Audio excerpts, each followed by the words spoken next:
Hi, I'm Kara Pogreva. Welcome to Bright Hope Creations. For my card today, I will be using MFT's Bubble Over with Joy. You Are the Best, using that balloon there. And Happy Hippos, using those balloons there, but I'll use them as bubbles today. I'm playing along with this week's sketch at My Favorite Things Challenge. So I'm stamping everything with Memento Tuxedo black ink, and I'm going to mask those off and touch them up with a Copic multiliner to create the bubbles. So I want to have a sky color in the sky so that it has a contrast to so the bubbles can shine. So I'm using a very light color and I'm flicking away, and then I'm coming in with a darker color right next to the bubbles and then blending those two together. These two colors, the triple and quadruple B, are quite different, so they needed the tip-to-tip technique to blend, and then I'm blending out with the lightest one for the sky. So onto the bubbles. It's just a matter of adding in lots of colors, and typically with making bubbles, it's a no-line technique where you've got the iridescent bubbles, but I have many stamp sets with bubbles, and I tend to shy away from them because I don't want to spend the time making a bubble look so real, and it's a card, it's not my masterpiece going on a wall, and so sometimes I just want to make a card with bubbles, and so I wanted to see if I could keep the black lines instead of doing a no line coloring and still make them look like bubbles. So that's what we're doing today. So I'm just bringing in the light colors and flicking in from both sides, and then I'm coming in with a little bit darker and making little C shapes around the edges. You can see this is kind of like a circle within the circle that I'm following to decide where to put these lines. And I'm coming in with color because I want to show that kind of iridescent look. And I want it to be bold enough of a color that it holds up to those black lines. And when you come in with this bright color, it can get a little scary.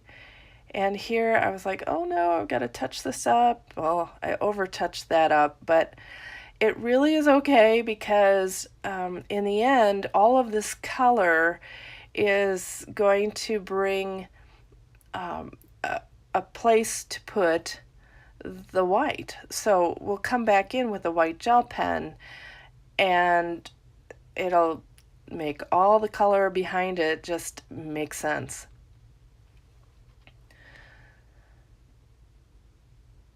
So with some of these colors, I'm going to blend out the dark with the lighter one.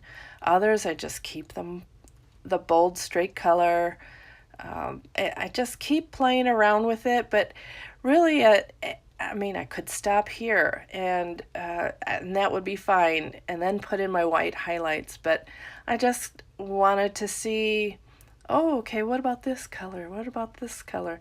And you can use any colors here. I'm using the BG 10s, or the teens, and some violets and pinks, but you can do whatever you'd like. I wanted to make sure that my colors blended well together, so that's why I started with the blue and the pink and used the purples. And then with the BG, it just kind of gave a nice a contrast, but you can see I kind of kept it more to the blue side so that it wouldn't blend with the pink. All right, I come in with the white gel pen here, and it's giving those highlights that I'm looking for. I think with the white gel pen, you want to do it last, but I tend to always want to touch things up after I've put the gel pen on, and I really haven't had a problem with it. I'm careful, but a lot of times they'll say, well, it can ruin your nib, but I just haven't had a problem with that. So I looked at these, I thought, I think they need to be, they need more color to contrast with the sky. And then I'm just going to blend that out into the bubble. And I do the other bubbles, the little bubbles, the same way. I decided, though, that they needed a connection, so I put in some extra bubbles. Now onto the bunnies, and this bunny is going to be a warm gray, and I like to make sure with my lightest color that I like the placement of my shadows, because if I don't like them, it doesn't matter. I use the lightest color, so you wouldn't see it if I made a mistake. And I liked where I put everything, so I'm going on to the next one, and I build up to see how dark I would like the shadows. And I think with this one, I just go up to the W3, keeping a light color in the bunny. Finding the shadows, and then going to blend that out with the lighter colors. I'm not going to color the dresses. I want to paper piece the dresses with some pattern paper from My Favorite Things. So I'm going to use their petite polka dots. These bunnies kind of remind me of the Calico Critter toy animals, and they have cute little outfits, so that's what I wanted to mimic. So then here I am coming back into those shadows and blending them out into the image a little bit. Not really focused on the entire image. But one thing I know with coloring is when you're blending everything out like this, you kind of lose the contrast of the shadow. So after it's all blended out, I like to come back in with the darkest color, and here it will be the W3, and I just want to add back in those darkest shadows to give it more of a contrast. Sometimes it's easier to see them by stepping away and looking back at it. When you're working on an image so much, you kind of lose sight of the bigger picture. So sometimes they'll even take a photo of the image, and I see things differently when I see it in a photo. It's kind of interesting. So just finishing this up, and then going to the ear, and I'm using a triple and double zero of the R's and coming in with the neutral color to blend that in with the rest of the fur.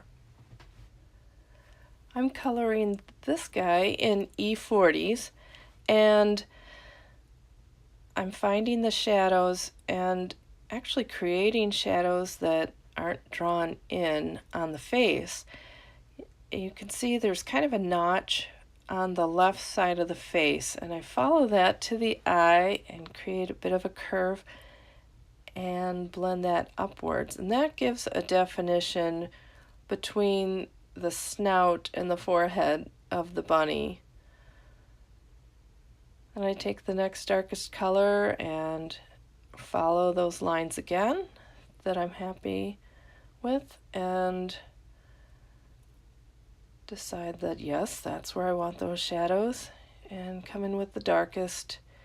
This one is as dark as I go, the 43, and just come in again to give in the shadow, and then I'll blend that out with the lighter colors. So it's those shadows that you can create that are extensions of the line drawings that really give definition to the images. You can see it on the bunny on the left as well. From the nose to the eye, there's also that curve there, and just blend up towards the forehead, and it gives that one more of a snout as well.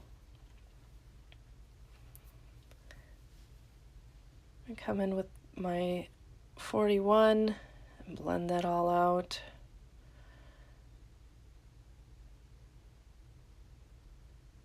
And finish it up with the E40.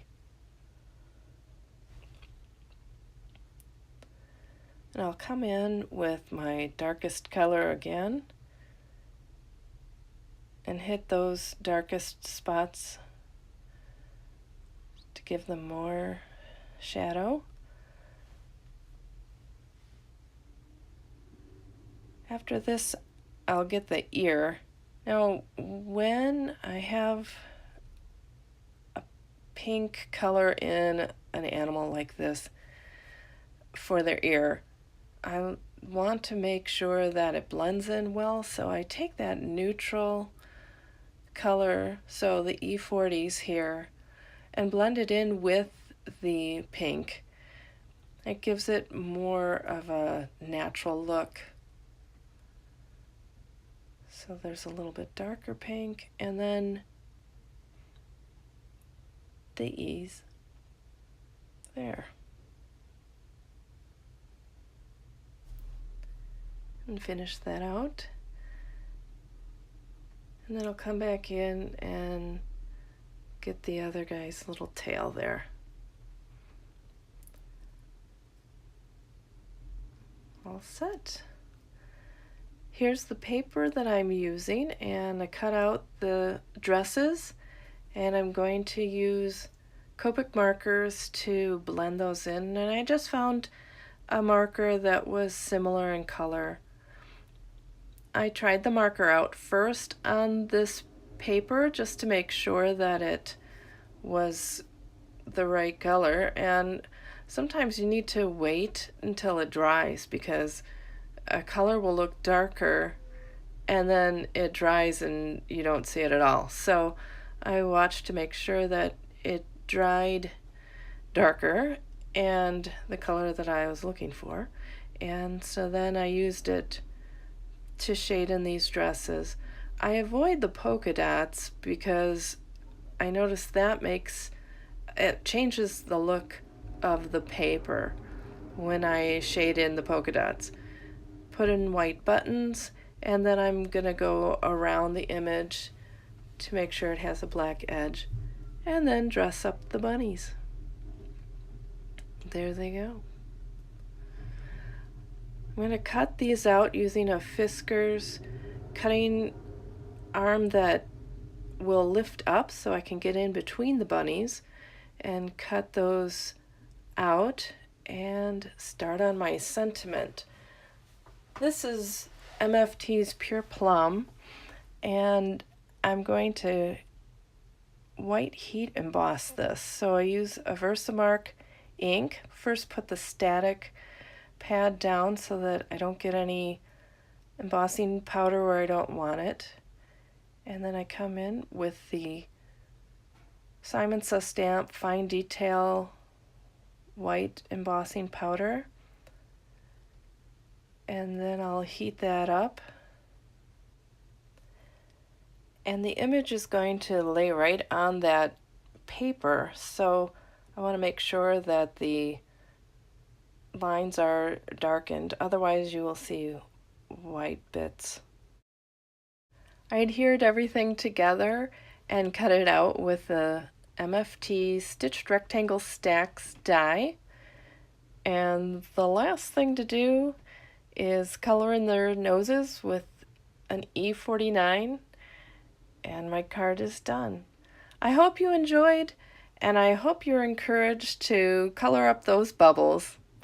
Have a great day.